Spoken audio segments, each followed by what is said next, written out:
চট্টগ্রামের সামাজিক সংগঠন সোনা পাহাড়ের উদ্যোগে নানা আয়োজনে বাংলা নববর্ষ বরণ করা হয়েছে। মস্তাননগর সরকারি প্রাথমিক বিদ্যালয় প্রাঙ্গণে অনুষ্ঠানের আয়োজন করা হয়। সোনা পাহাড় বর্ষবরণের আয়োজক কমিটির সদস্য আমজাদ হোসেনের সভাপতিত্বে উপস্থিত ছিলেন কবি পুলক পাল, ইকবাল হায়দার, তপনচন্দ্র বর্মন, কবি বিশ্বজিৎ চৌধুরী, ওমর কায়সার, রিমঝিম আহমেদ সহ অনেকে।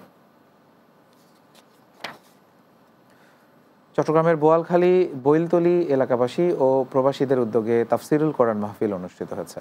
বোয়ালখালীর বৈলতলীতে কোরআন মাহফিল অনুষ্ঠিত হয়। মাহফিলের উপদেষ্টা মাওলানা মোহাম্মদ সাইফুদ্দিন সিদ্দিকীর সভাপতিত্বে প্রধান অতিথি ছিলেন মহানগর জামায়াতের আমির ও সাবেক সংসদ সদস্য শাহজাহান চৌধুরী।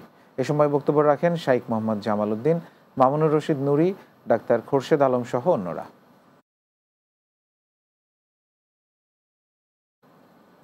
রাতের বাংলায় আরও একটা বিরতি নিচ্ছি, কিছুক্ষণ পরেই ফিরছি, আমাদের সঙ্গেই থাকুন।